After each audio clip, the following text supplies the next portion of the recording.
The silence after a recording ends is the loudest sound in the world.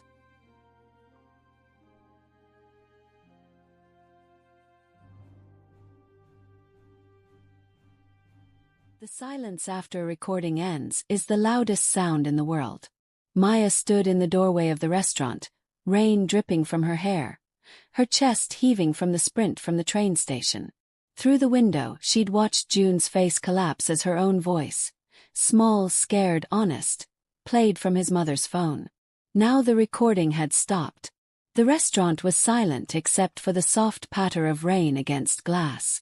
And Joon was staring at her like she was a stranger. Soon he sat perfectly still in her burgundy hanbok, hands folded on the table, victory written in the straightness of her spine. She didn't gloat. She didn't need to. Maya's own words had done the work. Joon.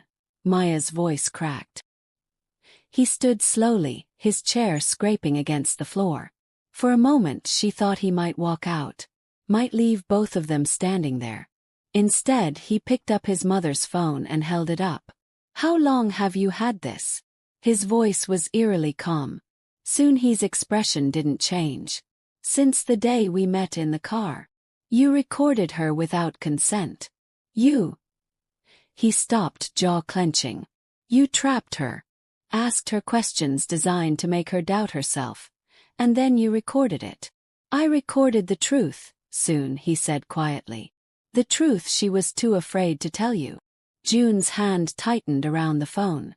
For a second Maya thought he might throw it. Instead he set it down carefully, deliberately. "Get out," he said to his mother. Soon he blinked. "What?" "This is your restaurant. But right now I need you to leave. I need to talk to Maya alone." "Joona, please." The word was barely audible. "Please, Yama. Go." Something flickered across Soon-he's face. Surprise, hurt, maybe even respect. She stood slowly, smoothing her hanbok. As she passed Maya in the doorway, she paused. "I did not do this to be cruel," she said softly in English. "I did this because someone had to tell the truth." Then she was gone, disappearing into the rain. Maya and Joon stood on opposite sides of the small restaurant. The distance between them felt infinite. "How much of it is true?" Joon asked finally. His voice was hollow. "All of it." Maya's throat burned. "Every word. I said all of it." He nodded slowly, like he'd been expecting that answer but hoping he was wrong. "You don't think you can give me the family I deserve?" "I don't know if I can give you the family your mother wants you to have," Maya corrected, her voice shaking. "There's a difference." "Is there?" He looked at her, and the pain in his eyes was so raw it took her breath away. "Because right now it feels like you're saying the same thing she is. That we're a mistake." "No." "Then what, Maya?" His voice rose for the first time. "What are you saying?" "Because I have spent months defending us. Months telling her that you're enough, that we're enough, that love matters more than tradition or bloodlines or any of it. And the whole time you've been standing next to me thinking maybe she's right." "I was scared." The words burst out of her. "I was sitting in a car with a woman who hates me, who sees me as a threat, who was speaking in a language I couldn't understand. And when she finally used English, she asked me the one question I didn't have an answer to. Can you give him the family he deserves?" And her voice broke. "I don't know, Joon. I don't know if I can raise children who speak Korean and English. I don't know if I can teach them about a culture I'm still learning. I don't know if I'm enough to bridge two worlds. That's not what I'm asking you to do." "Yes, it is." Tears streamed down her face. "You're asking me to be a wife your mother approves of. A daughter-in-law who speaks the language, who understands the customs, who can give you children who look like you." "Stop." He crossed the room in 3 strides, his hands gripping her shoulders. "Stop putting words in my mouth. I have never asked you to be anything other than yourself. I have never cared if our children look like me or you or both or neither. I have never..." His voice cracked. "I have never needed you to be perfect. I just needed you to believe in us. I do believe in us." "Then why does it sound like you're saying goodbye?" The question hung between them. Maya looked at him, really looked at him. At the exhaustion carved into his face. The way his shoulders curved inward like he was trying to protect something that was already broken. The faint tremor in his hands. "I love you," she whispered. "More than I've ever loved anyone. But Joon, loving you has cost us both so much. Your mother won't speak to you. You're about to lose your family for me. And she pressed a hand to her chest. "I'm so tired of feeling like I have to prove I deserve you. You don't have to prove anything." "Don't I?" She pulled back from him. "Every time we go out, people stare. Every time I meet someone from your life, I see the question in their eyes. Why her? Your mother left a letter under our door written in Korean because she wanted to remind me I don't belong. She recorded me because she knew I was drowning. And she was right, Joon. I am drowning." He stared at her, and she watched something shift in his expression. Resignation settling over the hurt. "What do you want me to do?" he asked quietly. "I don't know. Do you want me to choose her? Is that what this is?" "No. No. Maya wrapped her arms around herself. "I just wish loving you didn't require so much sacrifice from everyone involved." Joon was quiet for a long moment. When he spoke, his voice was barely above a whisper. "My father died when I was 15. Heart attack. Sudden. One day he was here, the next he was gone. And my mother, she fell apart. For months she couldn't get out of bed. Couldn't run the restaurant. Couldn't look at me without crying because I have his eyes." Maya's breath caught. "I made her a promise at his funeral," Joon continued. "I promised I would take care of her. That I would honor his memory. That I would be the son he wanted me to be. And for 16 years I kept that promise. I worked in the restaurant. I sent money. Called every Sunday. I did everything she asked." He looked at Maya, and his eyes were wet. "But then I met you. And for the first time in my life I wanted something just for me. Something that wasn't about duty or honor or keeping promises to dead men. I wanted you. And I really thought that love could be enough. That if I loved you hard enough, if I stood firm enough, my mother would eventually understand. Joon. But she won't. And I'm starting to realize she never will. Because to her, choosing you means breaking that promise. It means my father's legacy ends with me. It means everything she sacrificed was for nothing. So what are you saying?" He reached into his jacket pocket and pulled out an envelope. Set it on the table between them. "She gave this to me before you arrived." Maya stared at the envelope like it might explode. "What is it?" "An ultimatum." His voice was flat. "I open it or I don't. If I open it, I'm agreeing to hear her terms. If I don't, she walks away. Forever." Maya's hands trembled. "What are the terms?" "I don't know. She wouldn't tell me." He looked at the envelope like it was a loaded gun. "But she said I have until Saturday morning. Until the wedding. I either open it and consider what's inside, or I marry you and she considers me dead." The words hit Maya like a physical blow. "She considers me dead. Joon, you can't carry this. You can't make this choice. I already made it." His voice was quiet but firm. "I chose you. The day I proposed. The day I told her we were getting married. I chose you. Then why does it feel like you're saying goodbye?" He picked up the envelope. Turned it over in his hands. "Because I need to know what's inside," he said finally. "Not because I'm going to agree to it. Not because I'm changing my mind. But because if I don't open it, I'll spend the rest of my life wondering what she wanted to say. What her final offer was. And I can't." His voice broke. "I can't marry you with that question hanging over us." Maya felt something crack in her chest. "So open it." "Maya. Open it, Joon. Right now. Both of us. Together." She moved to his side, her hand finding his. "Whatever's inside, we face it together. No more secrets. No more recordings. No more ambushes. Just us. Right here. Making a choice." He looked down at their joined hands. The envelope. At her face. Then he tore it open. Inside was a single sheet of paper. Handwritten in Korean on one side. English on the other. Joon read the Korean first.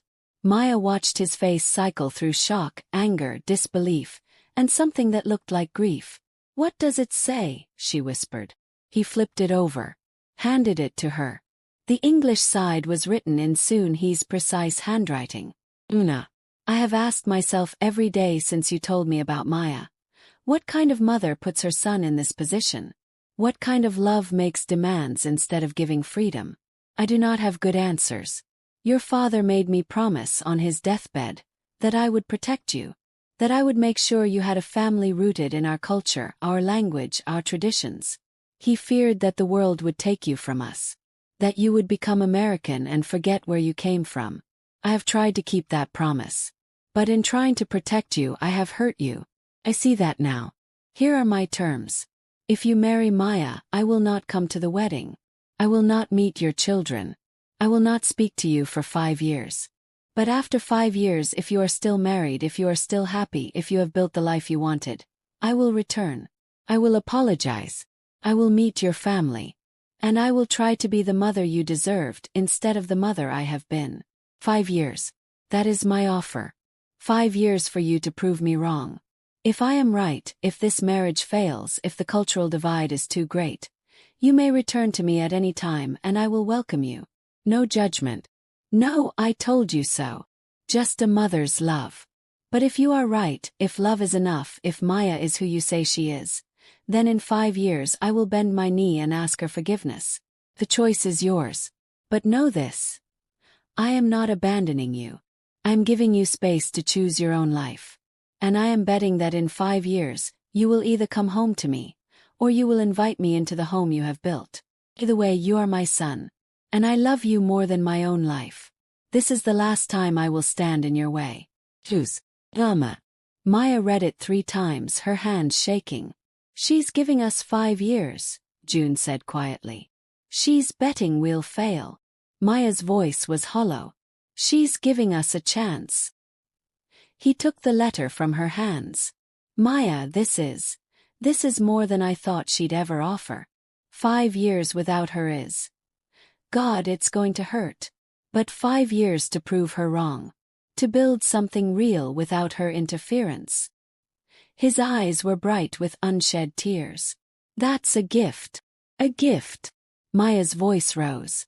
Joon, she's asking you to go 5 years without your mother. 5 years of holidays, birthdays, milestones. All without her. She's making you choose between loving me and loving her. No. His voice was firm. She's stepping back. She's letting me go. And in 5 years, if we're still together, she'll come back and be part of our lives. Maya, that's more than I ever expected. Maya stared at him. At the hope in his eyes. At the way he was holding that letter like it was a lifeline instead of a prison sentence. You want to do this, she said slowly. I want to marry you. He cupped her face in his hands. On Saturday. In front of everyone. And then I want to spend 5 years building a life so beautiful that when my mother finally meets you, she'll understand what I've known all along. That you're the best thing that ever happened to me. Joon. Say yes. His forehead pressed against hers. Say you'll marry me. Say you'll give us these 5 years. Say you believe we can make it. Maya closed her eyes. Felt the weight of his hands on her face. The warmth of his breath. The desperation in his voice. She thought about Soon-hee's words. I am betting that in 5 years, you will either come home to me, or you will invite me into the home you have built. She thought about the recording. About her own doubts. About the way she'd felt standing in Hannah's apartment, believing that maybe soon. He was right. She thought about the last 3 months. The scrutiny, the cultural missteps, the constant feeling that she was one mistake away from proving everyone's worst assumptions true. And then she thought about Joon. About the way he made her tea in the mornings. About the way he held her when she cried. About the way he'd looked at his mother and said, I chose you. She opened her eyes. Yes, she whispered. The relief on his face was immediate and total. He kissed her, soft, desperate, grateful. "We're going to make it," he murmured against her lips. 5 years. "We're going to prove her wrong." Maya nodded, tried to smile, tried to feel the hope he was feeling. But something cold and heavy had settled in her chest. 5 years. 5 years of knowing soon he was waiting, watching, expecting them to fail. 5 years of proving themselves. 5 years of wondering if love was really enough. The wedding was 2 days away. Maya stood in Hannah's apartment, staring at her wedding dress hanging in the closet. A simple white gown, elegant and understated. The dress she'd chosen when she still believed weddings were about joy instead of warfare. Hannah sat on the bed, watching her friend with worried eyes. "You're getting married in 2 days," Hannah said quietly. "You should be happy." "I am happy." "You're a terrible liar." Maya turned to face her. "I'm marrying the man I love. Soon he is stepping back for 5 years. We get to build our life without her interference. This is the best outcome we could have hoped for." "Is it?" Hannah's voice was gentle but probing. "Or is it just the least painful option?" Maya's composure cracked. "I don't know anymore. I don't." She pressed her hands to her face. "Hannah, what if she's right? What if in 5 years we're not together? What if the pressure is too much, or the cultural differences are too big, or I'm just not enough? Then you'll deal with it in 5 years." Hannah stood, crossed to Maya, took her hands. "But Maya, listen to me. You can't spend your marriage waiting for it to fail. You can't spend 5 years trying to prove something to a woman who won't even be there to see it. So what do I do? You decide if you're marrying Joon because you love him, or because you're trying to prove soon he wrong. Because those are 2 very different reasons." The words hit Maya like cold water. "I love him," she whispered. "I know you do. But do you believe he loves you enough? Do you believe you're enough? Not for Suni. For yourself." Maya opened her mouth to answer. Her phone buzzed. Message. From an unknown number. She opened it. It was a photo. A screenshot of a conversation. Between Soon-hee and someone Maya didn't recognize. The messages were in Korean, but there was one line translated at the bottom. 5 years is more than enough time for them to fail. And when they do, he will come home to me, and I will have been right all along. Below the screenshot, a message in English. "She's not stepping back. She's waiting for you to break. You should know the truth before you say, 'I do.' A friend." Maya's hands went numb. She stared at the screen. Read it again. And again. 5 years is more than enough time for them to fail. The phone slipped from her hands and clattered to the floor. Hannah picked it up. "Read it." Her face went pale. "Oh, Maya. She never believed in us." Maya's voice was hollow. "Not for a second. The ultimatum isn't a gift. It's a trap. She's giving us just enough rope to hang ourselves, and then she'll swoop in and say, 'I told you so.' We don't know who sent this. We don't know if it's real." "It's real." Maya felt something break inside her. "Of course it's real. This is who she is. Strategic. Patient. She doesn't fight with weapons. She fights with time and doubt and..." Her breath came in short gasps. "Oh God. She's going to win. 5 years from now we're going to be broken and bitter, and she's going to be proven right, and Joon will hate me for making him choose." "Maya, stop. I need to talk to him." "Maya, it's midnight." But Maya was already grabbing her jacket, her keys, her phone. She had to tell Joon. Had to show him the message. Had to make him see that his mother's ultimatum wasn't mercy. It was a countdown to their inevitable failure. She ran out into the night. When she arrived at their apartment, Joon was asleep on the couch, the letter from his mother still clutched in his hand. He looked peaceful, younger somehow. Like the weight he'd been carrying had finally lifted. Maya stood in the doorway, staring at him. She could wake him. Show him the message. Tell him that his mother was playing them. That the 5 years was a manipulation, not a gift. But then what? Then he'd have to choose all over again. Have to face the reality that his mother had never intended to give them a real chance. And the hope she'd seen in his eyes earlier, the fragile, desperate hope, would shatter. She could delete the message. Pretend she'd never seen it. Marry him in 2 days. Spend 5 years building a life so strong that it wouldn't matter what soon, he believed or planned. Maya looked at her phone. The screenshot. At Soon-hee's words. 5 years is more than enough time for them to fail. Her finger hovered over the delete button. A voice from the couch. Maya. She froze.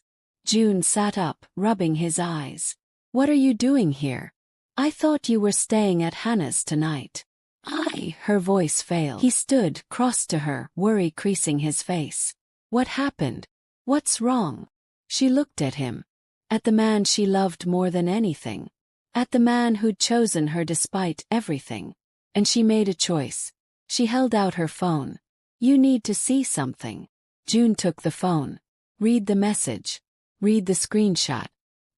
His face went from confusion to shock to something that looked like devastation. No, he whispered. No, this can't. Who sent this? I don't know. Someone who wanted me to know the truth. The truth. His voice rose. Maya, we don't even know if this is real. Anyone could have faked this. Anyone could. Look at the profile picture in the corner of the screenshot. Maya's voice was dead. That's your aunt. Your mother's sister. She's the one your mother was talking to. Joon zoomed in on the image. His face went gray. Oh God. She never meant to give us a real chance, Joon. She gave us 5 years because she thinks that's how long it'll take for us to destroy ourselves. And then you'll come home to her and she'll have been right all along and... Maya's voice broke. She's not betting on us. She's betting against us. Joon stood there, phone in hand, his entire world collapsing. I'm sorry, Maya whispered. I'm so sorry. I know you wanted to believe. I need to talk to her. His voice was flat. Right now. I need to hear her say it. Joon, it's midnight. I don't care. He grabbed his jacket. I don't care what time it is. I need to know if this is real. And if it is. He looked at her, and in his eyes, she saw something she'd never seen before. Wait. If it is, he said quietly, then I'm done protecting her feelings. He walked out the door. Maya stood alone in the apartment. And waited. Joon returned 3 hours later. Maya was still awake, sitting on the couch where he'd been sleeping earlier. She heard his key in the lock. Heard the door open. Saw him step inside. One look at his face told her everything she needed to know. She admitted it, he said. Maya's heart sank. Joon walked to the couch. Sat down heavily.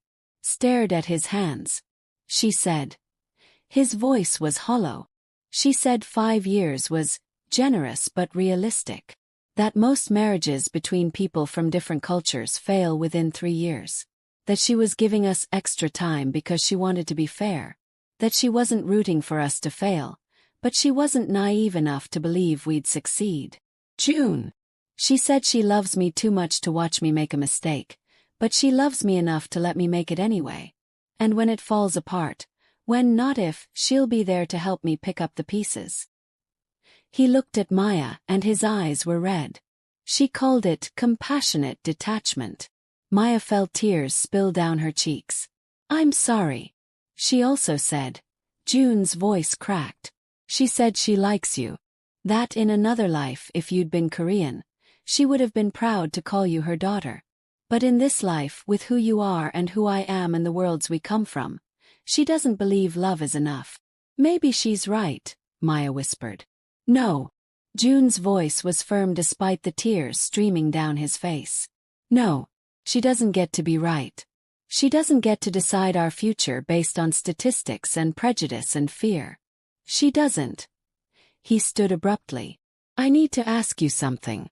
And I need you to be completely honest with me. Okay. Do you want to marry me? The question hung in the air. Joon, of course I. Not because you're trying to prove her wrong. Not because you don't want to let me down. Not because we've come this far. I'm asking. Do you, Maya Washington, want to spend your life with me? Knowing what it'll cost. knowing how hard it'll be. Knowing that my mother is waiting for us to fail and half the world will be watching to see if we do. Do you still want this? Maya looked at him. At the exhaustion in his eyes. At the desperate hope fighting with heartbreak on his face. At the man who'd just driven 3 hours round trip in the middle of the night to confront his mother because someone had tried to sabotage their wedding. And she realized something. For the last 3 months, she'd been so focused on whether she was enough for him that she'd stopped asking if he was enough for her. She'd stopped asking if this life, this constant battle, this endless proving, this love that required so much sacrifice, was what she actually wanted. I don't know, she whispered. The words were out before she could stop them. Joon's face crumpled. I love you, Maya said quickly. God, Joon, I love you so much it hurts.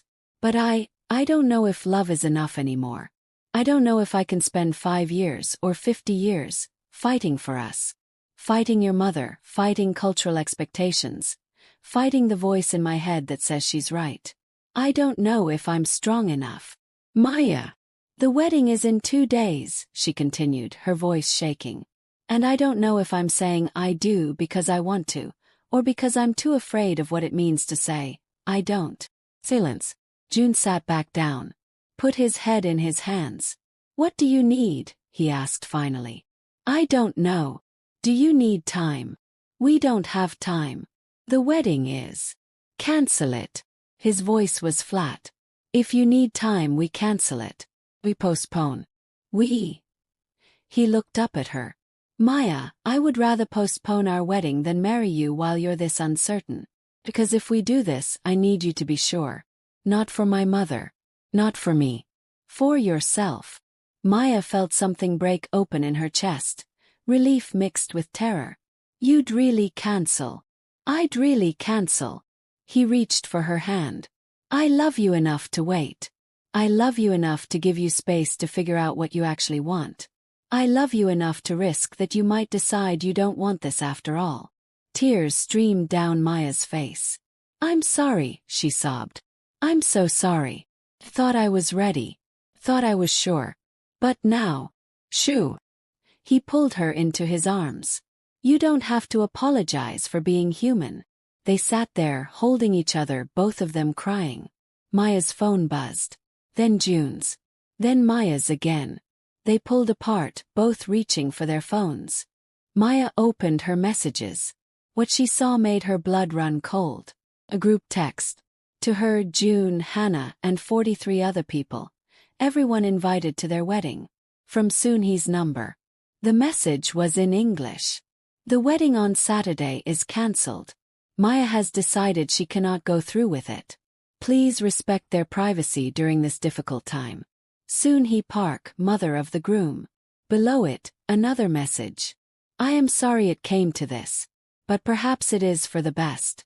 Shop. Maya's hand shook so hard she dropped her phone. Joon stared at his screen, his face white with shock. She. His voice was barely audible. She cancelled our wedding. She sent this to everyone. She. His phone rang. Hannah's name on the screen. Then 3 more calls. 5 more. More. Text messages flooded in from friends, family, colleagues, all asking the same thing. Is it true? What happened? Are you okay? Joon looked at Maya, and in his eyes, she saw the exact moment everything finally, completely shattered. She didn't wait 5 years, he whispered. She couldn't even wait 2 days. Maya couldn't breathe. Soon he hadn't just sabotaged their wedding. She'd announced its cancellation to the world before Maya had even decided what she wanted. She'd made the choice for them. And now, standing in their apartment surrounded by the wreckage of a future that had been stolen from them, Maya realized. Soon he had won after all.